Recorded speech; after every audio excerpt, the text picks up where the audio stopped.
हमारे खास कार्यक्रम रिपोर्टर डायरी में आप सभी का स्वागत है।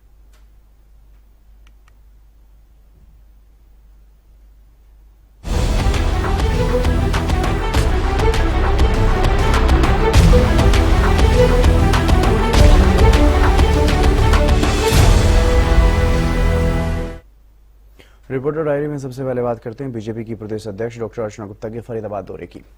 डॉक्टर अर्चना गुप्ता फरीदाबाद दौरे पर रही, जहां उन्होंने सम्मान समारोह में हिस्सा लिया। इस दौरान उन्होंने कांग्रेस और राहुल गांधी पर जमकर हमला बोला।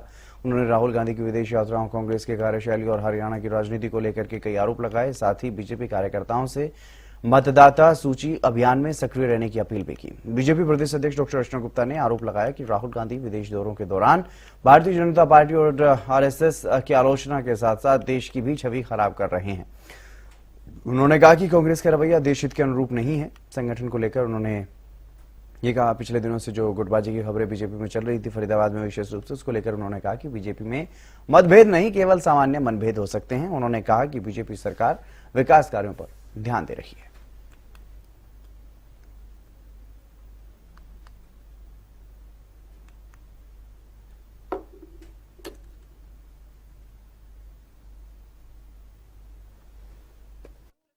की गरीब कल्याणकारी योजनाएं हैं।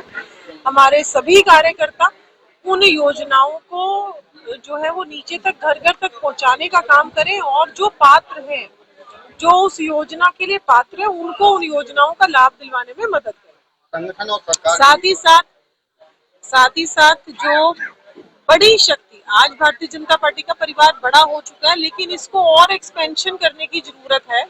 तो नए युवा हमारे साथ कैसे जुड़े और महिला शक्ति कैसे जुड़े, अलग अलग समाज कैसे जुड़े, उसके लिए हम एक हरियाणा में एक बड़े पोर्टल का शुरुआत करने वाले हैं, बीजेपी हरियाणा का, जिसमें जो लोग सेवा के लिए काम करना चाहते हैं, कोई एक हफ्ते में एक दिन देना चाहता है, कोई एक हफ्ते में 2 घंटे देना चाहता है, जो व्यक्ति जितना समय देना चाहता है भारतीय जनता पार्टी के लिए, हम उसके अनुरूप उसको काम देने की चिंता करें। भारतीय जनता पार्टी एक ऐसा संगठन है जहां पर देखिए आपसी मतभेद हो सकता है, लेकिन यह मनभेद कभी नहीं होता।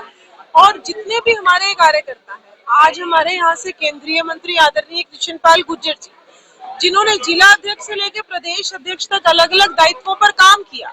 उसके बाद हमारे यहाँ से कैबिनेट मंत्री विपुल गोयल जी प्रदेश में उपाध्यक्ष रहे, दूसरी बार विधायक मंत्री हैं, चाहे राजेश नागर जी हैं, आज हमारे जिला अध्यक्ष हैं, प्रवीण बत्रा जोशी जी हमारी प्रदेश में महिला मोर्चा में उपाध्यक्ष रही।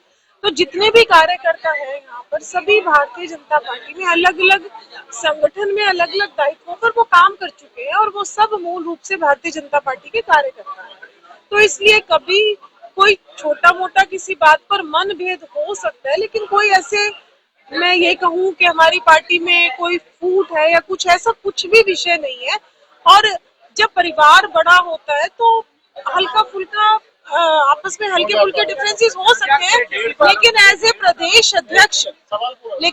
प्रदेश अध्यक्ष मुझे वो कोई बड़ी बात नहीं लगती। और फिर एक बात बताओ, जहाँ पर हल्की फुल्की लड़ाई नहीं होती वहाँ प्यार कैसे होगा? जहाँ प्यार होता है वहीं तो लड़ाई होती है। देखो, कांग्रेस की ये लड़ाई की बात कर रहे थे, कांग्रेस के प्रदेश अध्यक्ष अलग अपने राष्ट्रीय अध्यक्ष से मिलने जाते हैं, कांग्रेस के विपक्ष के नेता जो हमारे लीडर ऑफ ऑपोजिशन है वो अलग से प्रदेश अध्यक्ष से, राष्ट्रीय अध्यक्ष से मिलने जाते हैं।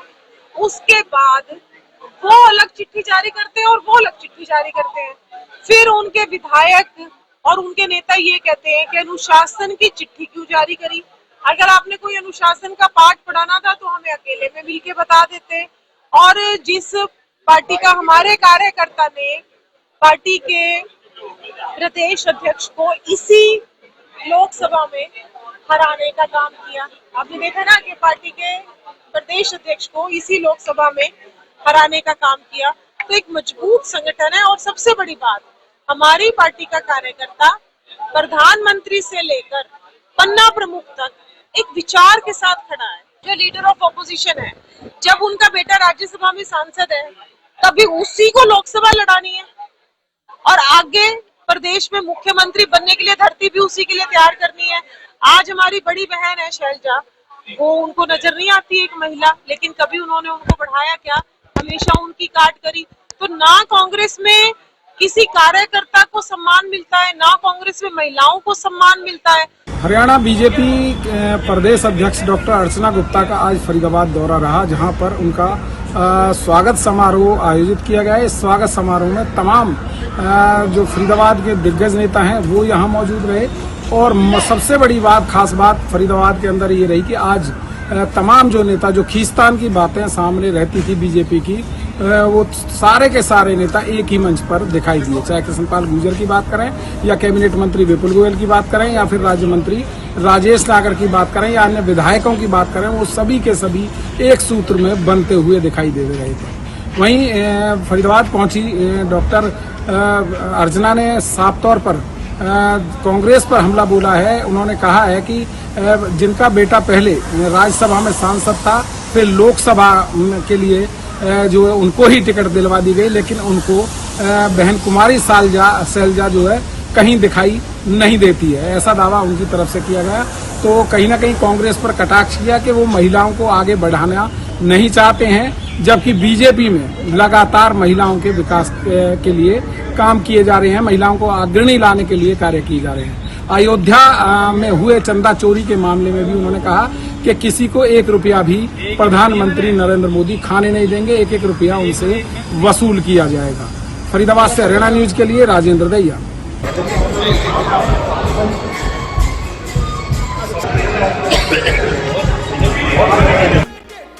अर्चना गुप्ता हमारे बीच में है। श्रीमती सीमा तिरखा नरेंद्र गुप्ता जी कृपया मंच पर आते जाएं।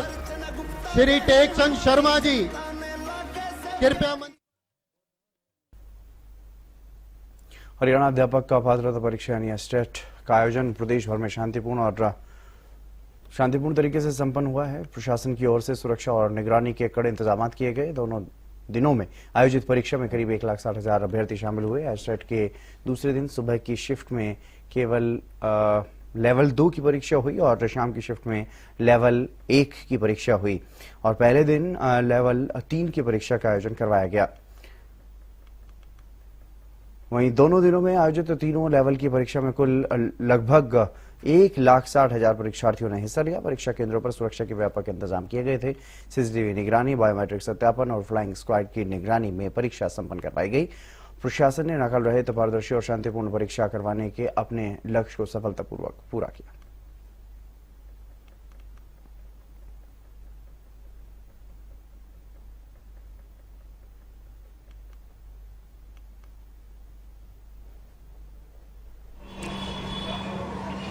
हरियाणा में एचटेट यानी कि अध्यापक पात्रता परीक्षा शांतिपूर्ण तरीके से जो है संपन्न हो गई है। आपको बता दें कि 4 और 5 जुलाई 2 दिनों तक ये परीक्षा आयोजित की गई, जिसमें दूसरे दिन 2 शिफ्ट में परीक्षा हुई। पहले शिफ्ट में लेवल 2 की परीक्षा हुई, दूसरे शिफ्ट में लेवल 1 की परीक्षा संपन्न हो गई और इस परीक्षा में कुल हरियाणा के 1,60,000 परीक्षार्थी इसमें शामिल हुए। आपको बता दें कि हाल ही दिनों में जो पेपर लीक के तरह की घटनाएं सामने आ रही थी, उसको लेकर प्रशासन इस बार पूरी तरीके से अलर्ट नजर आया। कदाचार मुक्त और नकल रहित परीक्षा कराने में प्रशासन पूरी तरीके से अलर्ट नजर आ रहा था और साथ ही साथ इस बार तमाम इंतजामात भी किए गए थे। आपको बता दें कि परीक्षार्थियों को परीक्षा स्थल तक छोड़ने और साथ ही साथ परीक्षा स्थल से घर छोड़ने के लिए भी वाहनों का इंतजाम किया गया था। जगह जगह से जो रिपोर्ट सामने आ रही थी, जैसा कि हरियाणा न्यूज पर आप लगातार देख रहे थे कि जगह जगह प्रशासन बिल्कुल तरीके से मुस्तैद नजर आया और आपको बता दें कि इस परीक्षा को लेकर सरकार और प्रशासन पूरी तरीके से गंभीर दिखी। जो परीक्षार्थी भी परीक्षा देकर निकले, उन्होंने भी बताया कि इस बार प्रशासन काफी अलर्ट नजर आया और इस परीक्षा को लेकर काफी गंभीर दिखा।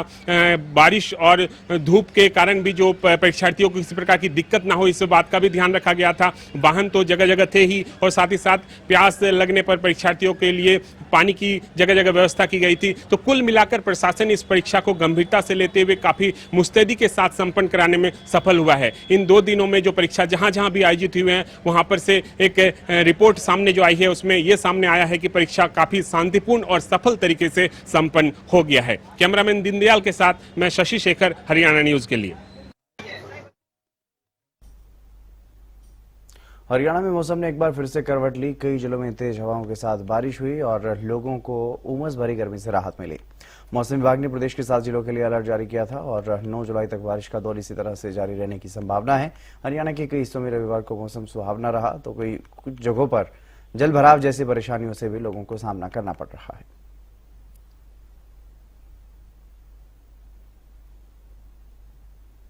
पिछले कुछ दिनों पहले हुई बरसात की वजह से मौसम में थोड़ा बहुत कह सकते हैं कि बदलाव जरूर देखने को मिला था। टेम्परेचर जरूर गिरता हुआ नजर आया था, लेकिन उसके बाद जो है उमस भरी गर्मी की मार जो है लोगों को झेलनी पड़ रही है। इस समय कुरुक्षेत्र जिले की बात की जाए तो तापमान जो है तकरीबन 34 डिग्री तापमान दर्ज किया जा रहा है और ऐसे में अनुमान लगाया जा रहा है कि आज भी बरसात हो सकती है।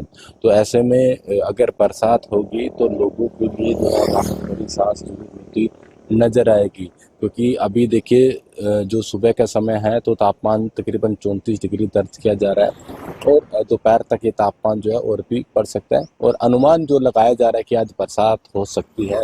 अगर बरसात होगी तो किसानों के चेहरे भी खिलते हुए नजर आएंगे, क्योंकि अभी धान की फसल की उगाई चल रही है, तो ऐसे में पानी की अधिक मात्रा लगती है। तो ऐसे में किसानों के चेहरे जरूर खिलते हुए नजर आएंगे। इसके साथ साथ देखिए हर एक चीज़ के दो पहलू होते हैं, एक फ़ायदा होता है, एक नुकसान होता है। अगर बरसात आएगी तो गर्मी से राहत मिलेगी, किसानों के चेहरे जरूर खिलते हुए नजर आएंगे। इसके साथ साथ जल भराव की स्थिति भी बनती हुई नजर आएगी अगर अधिक मात्रा में बरसात होगी। हर बार प्रशासन की तरफ से दावे किए जाते हैं कि जल भराव की स्थिति नहीं होने दी जाएगी, पूर्ण रूप से व्यवस्थाएं की गई है। देखिए जब बरसात पूर्ण रूप से आ जाएगी, मानसून पूर्ण रूप से एक्टिव हो जाएगा, तब नतीजे जो है सामने निकल कर आएंगे कि जो दावे किए गए हैं प्रशासन की तरफ से धरातल पर कितने सफल माने जाते हैं। अभी फिलहाल कुरुक्षेत्र जिले की बात की जाए तो तापमान 34 डिग्री दर्ज किया जा रहा है। उमस भरी गर्मी की मार जो है अभी लोगों को झेलनी पड़ रही है। कुरुक्षेत्र से गगन सांगर, हरियाणा न्यूज के लिए। मौसम विभाग ने हरियाणा प्रदेश के 7 जिलों में बरसात व तेज हवाओं का येलो अलर्ट जारी किया है। ऐसे में प्रदेश के महेंद्रगढ़ जिला भी शामिल है, जहां पर 40 से 50 किलोमीटर प्रति घंटे की तेज रफ्तार से हवाएं चलने का अंदेशा जो है वो मौसम विभाग ने जताया है। लेकिन पिछले 3-4 दिनों से बरसात नहीं होने से महेंद्रगढ़ जिले के तापमान में भी बढ़ोतरी देखने को मिली है और महेंद्रगढ़ जिले का अधिकतम तापमान 36 डिग्री पर पहुंच गया है। वहीं रात्रि का तापमान भी जब बरसात हुई थी तो पूरे प्रदेश में सबसे कम न्यूनतम तापमान 19 डिग्री महेंद्रगढ़ जिले का था, लेकिन अब रात्रि का जो तापमान है उसमें भी बढ़ोतरी देखने को मिली है और वो 26 डिग्री पर पहुंच गया है, क्योंकि लगातार बरसात नहीं होने की वजह से तापमान में बढ़ोतरी देखने को मिलती है, जिससे कहीं ना कहीं उमस भरी गर्मी का सामना भी स्थानीय लोगों को करना पड़ता है। लेकिन मौसम विभाग का यही कहना है कि अब 2-3 दिन से जो मानसून है वो कमजोर पड़ गई है, उसकी वजह से बरसात नहीं हो पा रही है और 9 व 10 जुलाई को प्रदेश के कई जिलों में अच्छी बारिश का अंदेशा जो है वो जताया है, जिससे कहीं ना कहीं फिर तापमान में गिरावट जो है वो देखने को मिलेगी। लेकिन 1 व 2 जुलाई को 31 mm जो बरसात महेंद्रगढ़ जिले में हुई थी, उससे काफी फायदा जो है वो किसानों की फसल को भी देखने को मिला था, क्योंकि यहाँ पर किसानों ने बाजरे व कपास की फसल लगाई हुई है, जिसमें लगातार तापमान बढ़ने की वजह से फसल में नुकसान हो रहा था। लेकिन जैसे ही बरसात हुई तो उस फसल पर रौनक आ गई और उससे किसानों के चेहरे पर भी खुशी देखने को मिली। लेकिन अब फिर 2-3 दिन से बरसात नहीं होने से दोबारा से तापमान में बढ़ोतरी देखने को मिल रही है, जिससे उमस भरी गर्मी का सामना यहाँ के स्थानीय लोगों को करना पड़ रहा है। लेकिन मौसम विभाग ने अनुमान जताया है कि 9 व 10 जुलाई को अच्छी बरसात जो है वो देखने को मिलेगी और उससे तापमान में फिर से गिरावट आएगी। हरियाणा न्यूज के लिए कनीना से राजीव सुल्तान। हरियाणा में मौसम पूरी तरह से परिवर्तनशील बना हुआ है। जब से जुलाई महीने की शुरुआत हुई है, कहीं ना कहीं जो भीषण गर्मी का प्रकोप लगातार बढ़ रहा था, जिस पूरी तरह से कहीं ना कहीं करनाल की जनता को भीषण गर्मी के प्रकोप से पूरी तरह से राहत मिलती नजर आ रही है। और IMD के अनुसार आपको बता दें कि आज करनाल जिले में पूरी तरह से आंशिक रूप से बादल छाए होंगे, कहीं ना कहीं बता दें जिसकी तरह से 65 से 70% तक बारिश होने की संभावना बताई है। जिस प्रकार से तेज हवाएं, ठंडी हवाएं चल रही है और जिस तरह से लगातार भीषण गर्मी का प्रकोप बढ़ रहा था, उसी तरह से जुलाई महीने की शुरुआत में करनाल की जनता को राहत मिलती नजर आ रही है। और 1-2 तारीख को देखा गया कि जिस प्रकार से भीषण गर्मी पड़ रही थी, उसी तरह से बारिश हुई, जिसके चलते किसानों की बात करें, चाहे व्यापारी की बात करें, चाहे बाजारों की बात करें, पूरी तरह से जो जीवन है अस्वस्थ होता हुआ नजर आता, कहीं ना कहीं वे एक प्लेटफॉर्म पर होता नजर आ रहा है। क्योंकि लगातार देखा जा रहा है जिस प्रकार से भीषण गर्मी पड़ रही थी, लोगों को दिक्कतों का सामना करना पड़ रहा था। इसी तरह से प्री मानसून एक्टिव हुआ, जब से कहीं ना कहीं करनाल की जनता को पूरी तरह से राहत मिलती हुई नजर आ रही है। क्योंकि देखा आप तस्वीरों के माध्यम से भी देख सकते हैं किस प्रकार यहाँ पर पूरी तरह से मौसम है परिवर्तन जो है शील बना हुआ है, जिसको लेकर आज आंशिक रूप से बादल छाए रहेंगे और गरज के साथ 1 या 2 बारिश या बौछारें पड़ने की 60% बताई जा रही है। और तापमान की बात करें तो लगभग 33 से 34 डिग्री तक रहेगा। लेकिन उमस के कारण यह 43 डिग्री जैसा महसूस हो सकता है और रात के समय पारा गिरकर 26 डिग्री सेल्सियस से 27 डिग्री तक जाने की उम्मीद बताई जा रही है। और हवा की नमी का स्तर बता दें 82% के करीब बहुत ऊंचा रहेगा, जिसमें चिपचिपी गर्मी बाग अलर्ट देता हुआ नजर आ रहा है क्योंकि जब से जुलाई महीने की शुरुआत हुई है तब से ही कहीं ना कहीं मानसून प्री एक्टिव हो गया और जिसके चलते करनाल की जनता को पूरी तरह से राहत मिली है। वहीं किसानों की बात करें तो किसानों की में भी खुशी की लहर देखने को मिले क्योंकि देखा जा रहा है कि धान की बुआई का सीजन शुरू होगा और सबसे ज्यादा पानी की आवश्यकता होती है, जिसके चलते किसान भी लगातार कहीं ना कहीं प्री मानसून का इंतजार कर रहा था और 12 दिनों पर टकटकी लगाए बैठा था कब प्री मानसून एक्टिव और अगर कहीं ना कहीं किसानों को जो पानी मिलेगा, क्योंकि जब मगर सरकार के द्वारा पानी की कमी को तो ट्यूबवेल और नहरों के जरिए पूरा किया जाता, मगर फिर भी जो उसकी आंखें थी किसान की कहीं ना कहीं आसमान की तरफ रहती थी क्योंकि देखा जाता है कि जिस तरह से बारिश होती है उसमें ज्यादा खुशहाली होती है, क्योंकि देखा जाता है कि जब बारिश का पानी होता है वो सबसे ज्यादा लाभदायक सिद्ध होता है फसलों के लिए। इसी तरह से कहीं ना कहीं जब से 1 जुलाई महीने की शुरुआत हुई है तो प्री मानसून एक्टिव हुआ, उसके चलते किसानों में खुशी की लहर देखने को मिली है। मगर सरकार का कहना है कि जो किसान है किसानों के लिए जागरूकता का लगातार प्रयास भी कर रही है और जल स्तर क्योंकि नीचे गिरता जा रहा है उसको लेकर भी कई योजनाएं भी सरकार लेकर आई है किस प्रकार से, क्योंकि धान की सिंचाई में सबसे ज्यादा पानी की आवश्यकता है, उसी लेकर सरकार ने किसानों को जागरूक करने के लिए किसानों को आग्रह भी कर रही है कि कम पानी की फसलों वाली फसलें उगाएं जिससे कि उन्हें ज्यादा प्रॉफिट हो। मगर फिर भी देखा जाता है कि नेशनल हाईवे 44 पर से सटे हुए जिलों की बात करें, चाहे करनाल, कुरुक्षेत्र, पानीपत और अम्बाला का यमुनानगर तक की बात है, धान की सबसे ज्यादा बुझाई होती है, जिससे सबसे ज्यादा धान किसान लगाते हैं, इसके लिए चलते सबसे ज्यादा पानी की आवश्यकता होती है। मगर जिस प्रकार से प्री मानसून एक्टिव हुआ उसी तरह से लगातार कहीं ना कहीं IMD के द्वारा भी कहा जा रहा है कि जो है पूरी तरह से बारिश होगी और पूरी मानसून कहीं ना कहीं खुशखबरी भी लेकर आता है, जिसके चलते करनाल में जनता में खुशी की लहर देखने को मिली है। क्योंकि जिस प्रकार से भीषण गर्मी का प्रकोप करनाल की जनता झेल रही थी क्योंकि उनका जीवन पूरी तरह से अस्त व्यस्त होता नजर, आम धंधे पूरी तरह से ठप होते नजर आते, बाजारों की रौनक पूरी तरह से मौजूद। मगर एक बार फिर प्री मानसून एक्टिव होने के बाजारों की रौनक लौट आई है, जिसके चलते करनाल की जनता को भी और व्यापारियों की बात करें या दुकानदारों की बात करें उनको भी रौनक देखने को मिलेगी। क्योंकि देखा जाता है कि जिस प्रकार से भीषण गर्मी पड़ती है कहीं ना कहीं बाजारों की रौनक खत्म हो जाती है।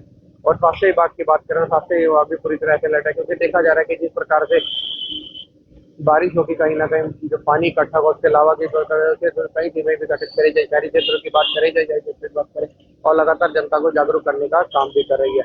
करनाल से हरियाणा न्यूज के लिए विकास कुमार। गुरुग्राम की पहली बरसात ने ही गुरुग्राम प्रशासन के दावे और वादे फेल करते हुए दिखाई दे रहे हैं। मेरे पीछे आप तस्वीर देखेंगे गुरुग्राम के कादीपुर गांव और सेक्टर 10 का ये हाल है। तस्वीरों में साफ तौर पर देख सकते हैं किस तरीके से जो जलभराव है अब इन सड़कों पर होता हुआ नजर आ रहा है। भले ही प्रशासन ने दावे किए थे कि गुरुग्राम में इस मानसून के अंदर गुरुग्राम की सड़कों पर ना ही जलभराव होगा और लोगों को ना ही परेशानी उठानी पड़ेगी, लेकिन तस्वीरें कुछ और ही बयां करती हुई नजर आ रही है। एक बाइक सवार है, मैं उनसे जानता हूं क्योंकि इनकी जो बाइक थी अब से कुछ देर पहले इसी बरसाती पानी के अंदर रुक गई थी, जिस पर अब कहीं ना कहीं ये जद्दोजहद करते हुए नजर आ रहे हैं। बाइक इनकी स्टार्ट नहीं हो रही। क्या नाम है आपका? जी मेरा नाम सलमान है। सलमान, आपकी बाइक इसी पानी के अंदर रुकी है? जी इसी पानी के अंदर रुकी है। थोड़ी देर की बरसात ने एक बार फिर दावे और वादे प्रशासन के फेल कर दी, क्योंकि प्रशासन कहता है कि इस बरसात पानी नहीं भरेगा। हाँ जी पानी भरा है? हाँ पानी खूब भरा है। कितनी परेशानी हो रही है? काफी परेशानी हो रही है जाने वालों को, बाइकें खराब हो रही है, स्कूटरी खराब हो रही है। प्रशासन कह रहा था कि इस बारिश के अंदर पानी नहीं दिखेगा सड़कों पर, पानी निकासी के इंतजाम करें पूरे। लग रहा है आपको? सर देखने से तो नहीं लग रहा है कि पानी का कहीं निकास करा होगा, वो तो जैसी पहले कहानी थी वैसी की वैसी है। पिछले साल भी इस तरीके के हालात थे? जी इसी तरीके के हालात थे, बहुत बुरे हालात थे पानी के। हाँ तो बिल्कुल जिस तरीके से पहले मानसून का हाल नहीं है, इससे पहले भी बरसात के अंदर इस तरीके के जो आलम है वो गुरुग्राम की जनता देखती हुई आई है। और कहीं ना कहीं एक बड़ा सवाल और निशानी है कि कुछ देर की बरसात के बाद एक बार फिर गुड़गांव की सड़कें जल से लबालब भरी हुई है, तो वहीं लोगों को परेशानी उठानी पड़ रही है। बहरहाल देखना अब यह होगा कि जिस तरीके से तमाम अधिकारी और नेता ये कहते हुए नजर आए थे कि इस बरसात में पानी की निकासी के प्रबंध उचित किए गए हैं, लेकिन धरातल पर ऐसा कुछ नजर नहीं आ रहा। गुरुग्राम से कैमरामैन मूलचंद के साथ संजय राठौर। तो 55 ऐसे पॉइंट्स थे, उन पर भी कहीं ना इस बरसात में गुरुग्राम की सड़कों से जो जलभराव की समस्या उसको दूर किया जाए। लेकिन हाँ, जो दावे और वादे हैं वो तो धुले, लेकिन जो हालात है वो जस के तस बने हुए हैं। तस्वीरों में साफ तौर पर आप देख सकते हैं गुरुग्राम का पोश इलाका कहे जाने वाले गुरुग्राम के सेक्टर 10A की ये तस्वीरें हैं, जहां पर सड़कों पर जल भराव की समस्या से लोगों को दो चार होना पड़ रहा है। तो जाहिर तौर पर एक 2 व्हीलर है जो इस जल पानी का शिकार हुआ है और इस बरसाती पानी के बीच जो उनका 2 व्हीलर है वो कहीं ना कहीं यहाँ पर खराब हो गया। तो जाहिर तौर पर एक बार फिर बरसाती पानी के जो दावे किए गए थे कि तय समय पे पानी की निकासी की जाएगी, उससे पहले जो है नगर निगम और जेएमडी पूरी तरीके से कहीं ना कहीं मुस्तैद नजर आए थे, लेकिन धरातल पर तस्वीरें कुछ और ही बयां कर रहे हैं। क्या कहना चाहेंगे, इस बरसात के पानी में आपकी जो एक्टिवा है वो खराब हो गई? बिल्कुल सर जी, खराब हो गई है। मैं वहाँ से पैदल धक्का देते आ रहा हूँ, पानी कुछ ज्यादा है, इस वजह से स्कूटी में पानी चला गया है और करंट में ये सिचुएशन है, धक्के मारते मारते ले जा रहे हैं। देखते हैं अब क्या होता है। नहीं, हर बरसात से पहले जिला प्रशासन या मुख्यमंत्री मंत्री ये कहते हुए नजर आ रहे हैं कि गुरुग्राम की सड़कों पर इस बरसात में पानी नहीं होगा। कुछ देर की बरसात थी गुड़गांव में और जगह जगह पानी। सर बिल्कुल बात सही है आपकी, जगह जगह पानी है। हद मार के आपको पता होगा 1 से 1.5 घंटा बारिश हुई है, बट हम सेक्टर 10A में रहते हैं और ये सुविधा आप देख लीजिए। बाकी और वो क्या कह सकते हैं हम, और जगह भी इससे ज्यादा डेवलपमेंट हो रहा हो वहाँ पे। इतनी परेशानी उठानी पड़ रही है और प्रशासन से क्या अपील करेंगे? प्रशासन से अपील करेंगे सर, पानी भरता है तो प्लीज इसको कम से कम हो जाए बारिश के साथ ही, टाइम के साथ सही करवाना चाहिए। इनको देखना चाहिए। गवर्नमेंट कहती है कि भाई हमारा एकदम अप्रूव वर्क है, बस कुछ घंटों की बारिश में पूरा रोड डूबा पड़ा है, जिसका बहुत व्हीकल को भी परेशानी हो रही है। ये तो कुछ घंटे की बारिश थी। ये पहली बार नहीं, हर साल इस तरीके के हालात हमें हमेशा ही का है ये तो सीन। हर साल ऐसे ही? बिल्कुल, पिछले साल भी ऐसे ही था सर और अभी भी ऐसे ही है। तो थोड़ा देर और 2-1 घंटा बारिश हो जाता तो मेरे को लगता है गुड़गांव डूब जाएगा ऐसा।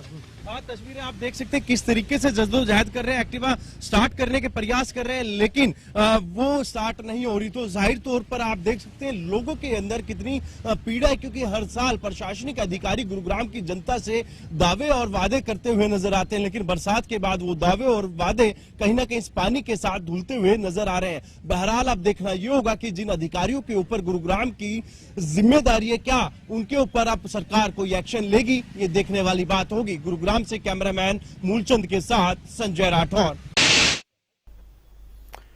तो हरियाणा के कई जिलों में तेज हवाओं के साथ बारिश हुई है, लेकिन गुरुग्राम में जो वादे किए जा रहे थे, जिस तरह की बातें कही जा रही थी, अब तक के मानसून से पहले सारी तैयारियां पूरी कर ली गई हैं। इस बार गुरुग्राम में कहीं पानी नहीं भरेगा। अगर तेज बारिश होती है तो थोड़ी देर के लिए पानी रुक सकता है, लेकिन ज्यादा देर तक पानी गुरुग्राम की सड़कों पर नहीं रुकेगा। इस तरह की बातें कही जा रही थी, लेकिन वो सारे वादे, सारी बातें धरी की धराई रह गई। जैसे बारिश हुई, कुछ ही देर की बारिश में गुरुग्राम में कई जगहों पर जलमग्न स्थिति, गुरुग्राम की सड़कें तालाब बनी हुई नजर आई। और इसी तरह से प्रदेश भर में कई जगहों पर बारिश हुई है, तेज हवाओं के साथ बारिश हुई है और अब ये दौर जो है वो 9 जुलाई तक पूरे प्रदेश भर में जारी रह सकता है। बीच बीच में तेज बारिश, तेज हवाओं के साथ इस तरह की स्थिति जो है वो प्रदेश भर में 9 जुलाई तक बनी रह सकती है। कई जिलों के लिए अलर्ट जारी किया गया है मौसम विभाग की तरफ से। प्रदेश में मानसून एक्टिव है और मानसूनी बरसात अब हो रही है अलग अलग जगहों पर। मानसून से पहले हालांकि ड्रेनेज, सफाई, जल निकासी की व्यवस्था को पुख्ता करने के निर्देश मुख्यमंत्री की तरफ से दिए गए थे, लेकिन गुरुग्राम में ये पहले ही तेज बारिश और इसमें तमाम जो वादे हैं, तमाम जो दावे हैं, वो उनकी पॉल यहां पर खुलती हुई नजर आई, उनकी कली खुलती हुई नजर आई। और उमस भरी गर्मी से हालांकि लोगों को राहत मिली है। जिस तरह से उमस भरी गर्मी हो रही है, उससे राहत।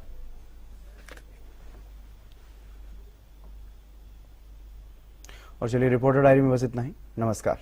अब सीधे रुक कर लेते